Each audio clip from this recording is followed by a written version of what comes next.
এখন point of order আলোচনা করবেন মাননীয় সদস্য জনাব মোহাম্মদ আবুল কালাম আজাদ, কুমিল্লা ৪। ধন্যবাদ।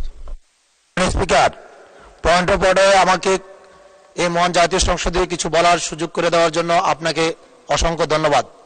মাননীয় স্পিকার, আমি যে একটি বিষয় নিয়ে বলতে চাই, আজকে ২ ঘন্টা আগেই চ্যানেল 24 নিউজ করেছে ১ লাফে ৬০ টাকা ডলারের দাম বৃদ্ধি। বাংলাদেশে যদি ব্যবসায়ীরা যদি টিকে না থাকে তাহলে কিন্তু অর্থনৈতিক ধরে রাখা খুবই কঠিন।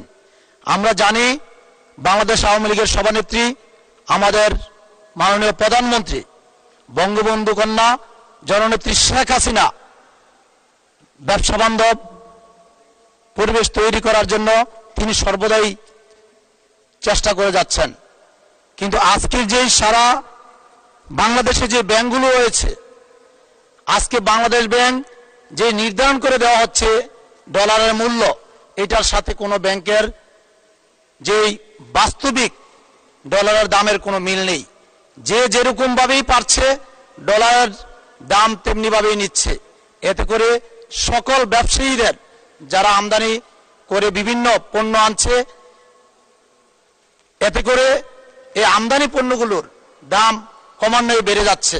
এবং আমি মনে করি যারা ব্যবসায়ীরা একটা কোস্টিং করে মাল আনে, সে ১০০ টাকার একটি মাল যদি ইনপুট করে তাহলে সে কিন্তু চেষ্টা করে ১০১ টাকা বা ২ টাকা বিক্রি করার জন্য। কিন্তু আজকে যদি ১০ টাকা, ১৫ টাকা, ৫ টাকা যদি মূল্য বেড়ে যায় তখন কিন্তু তার আর কোনো কিছু করার থাকে না। তখন সে লস গুনতে গুনতে একটি সময় বিলীন হয়ে যাবে। তাই আমি এই মহান সংসদে আমি অনুরোধ করতে চাই, অর্থমন্ত্রী মহোদয়ের দৃষ্টি আকর্ষণ করতে চাই যে বাংলাদেশ ব্যাংক যেই ডলারের দাম নির্ধারণ করা হবে সেই দামেই যেন সকল ব্যাংক ডলার দিতে বাধ্য থাকে, অন্যথায় এই অর্থনৈতিক ঝুঁকিতে পড়বে বলে আমি মনে করছি। ধন্যবাদ মাননীয় স্পিকার, আপনাকে ধন্যবাদ। ধন্যবাদ।